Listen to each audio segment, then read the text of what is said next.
Hello, friends. This is Dave Hurwitz, executive editor at ClassicsToday.com, here with a scene from the trenches. Back from my earlier days as a music critic, when I had to deal with major labels and the people who represented them. Because it came to mind. I was going through CDs and I encountered this.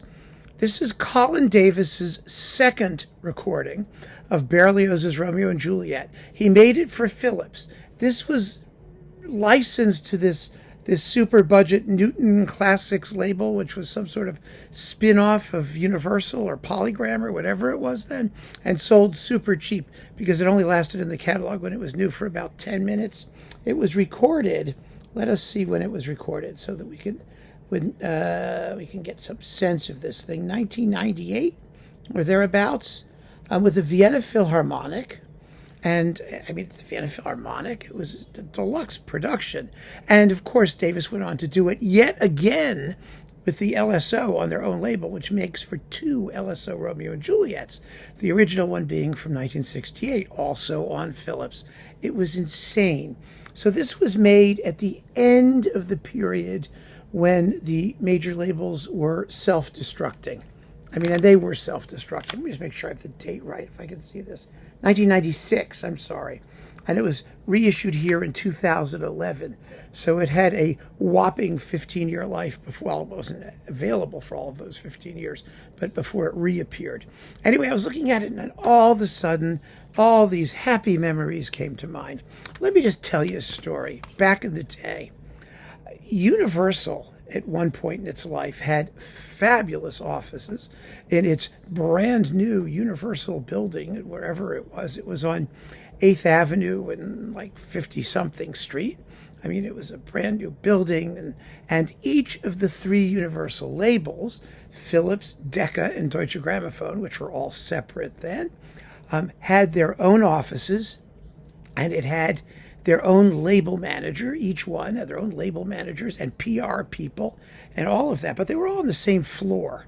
They were basically all on the same floor. And every so often I'd go there and hang out various times.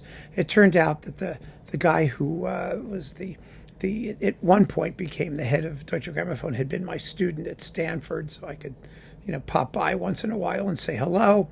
And it was really glitzy and extravagant by today's standards. It's all gone now. It's all just gone. There's nobody there. But there used to be. There's maybe a PR person somewhere who does all of Universal. But then each label had its own theoretically independent existence. So there was a PR person who was in charge of Philips, and I knew her reasonably well. And she shall remain nameless. She was very nice. She was a very nice person. And I went up to her, and she was trying to because we were going to talk about new releases and what they wanted to promote and all that stuff. And I could scarf up some promos and whatnot. And I was telling her what I was interested in, and she was telling me what she was interested in. Needless to say, they had nothing to do with each other. I was interested in this because I said to her, this is like a major release. It's Colin Davis. It's Berlioz. It's a new recording 30 years down the line almost from his previous recording.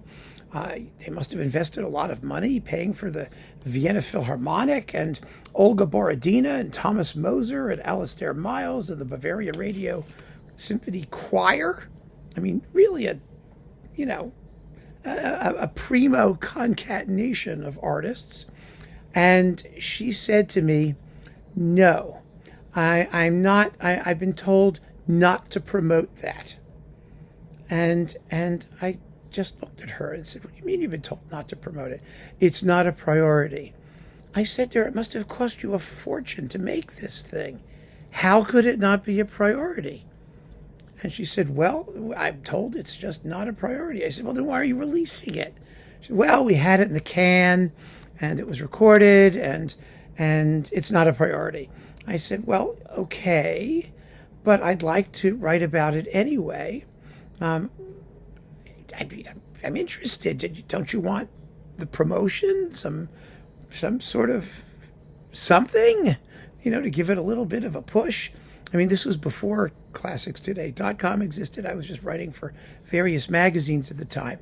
And she said, well, okay, if you want to do something. So I took it, and I wrote, I guess, I wrote a good enough review. I don't remember the actual review, to be honest with you, but I know it was positive. I mean, how could it not be? It's a very good performance. I liked it very much.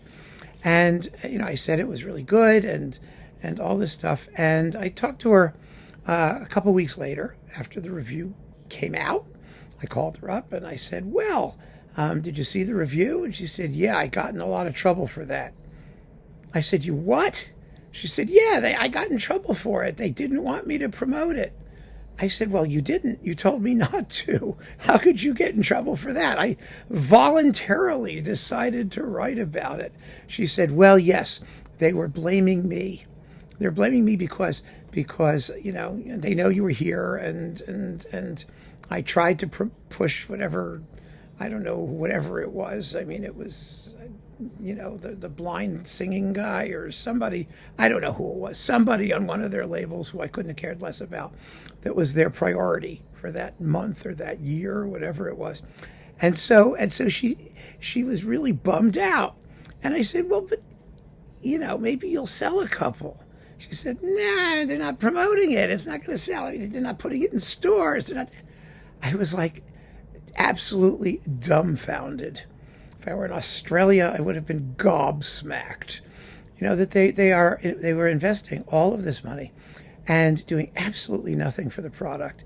And it was a very educational meeting, because I began to understand, having had about, well, by 1996, 97, whenever this thing came out after 96, I think, because that's when they recorded it. But I was about 10 years on the ground back then as a music critic. And I've been writing for all of the major magazines. And I was just completely flabbergasted. There we go. Dumbfounded, gobsmacked. I was all of those things, that they were releasing these things and actively being told not to try to sell them. And I said to her, we were on this phone call, she said, I understand this wasn't your priority, but I mean, well, can't you multitask? I mean, can't you have like a priority and things that maybe are lesser priorities, but they're still priorities that you might want to sell a few of those too? She said, hey, listen, I don't set the goals. I'm just the PR person. I just, execute the mission. And that was our conversation. And it was extraordinary. Absolutely extraordinary. I was talking to friends of mine, who had been in the business for much longer than I had. And I said, did you know what's going on with these people? And they said to me the same, what was obvious is they're tanking. They're panicking. They're trying to sell things. They don't know how to sell things. There's only maybe a couple of things in the crossover or pop quasi world, or a few major artists that they think that they can sell. And that's all there is. And that was really, really, really depressing, I have to say. But it's still a very good Romeo and Juliet with Colin Davis here. And she didn't last long after that for some reason. I don't know why she left. I don't think it was because she wasn't doing her job. She certainly was. But it certainly wasn't because she accidentally put in a good word for Colin Davis's Romeo and Juliet. God forbid. But that's the story. That's what was happening at major labels. I mean, I was a witness to their downfall, to the disaster that befell them. But it's so understandable when you think about it, because, I mean, okay, yes, it was interesting, and I wanted to hear it because it was Colin Davis, and it was Berlioz and Vienna, and these singers. And why would they make it in the first place? That was the problem. I mean, Colin Davis went on to record 3 Berlioz Romeo and Juliets. Berlioz is not a composer who excites a lot of interest from the general universe of classical music and he's certainly not a composer that they know how to sell, other than the Symphonie Fantastique and Les Nuits d'été with a famous somebody. There's not a lot of Berlioz that you can really push, and they just kept doing it, kept making it, kept spending money on all of these things that were guaranteed losers. Now, of course, we look back on this with the virtue of hindsight, and we say, well, of course, anybody now could say that they were crazy to do it, but it wasn't rocket science even back then. So I don't know what to tell you. I just wanted to share that story with you because it just came to mind. The whole thing came back to me. I've got all of these war stories just sort of simmering around, and eventually they'll all come out. But this one really was really striking.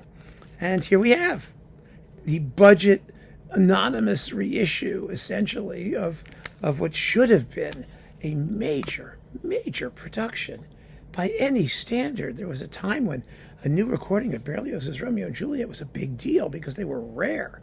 But by the time this thing showed up in 1996, you had Romeo and Juliet's out the wazoo. Let's not forget. It's really astonishing. So there you have it, my friends. I just wanted to share that with you because it was there. It's still here.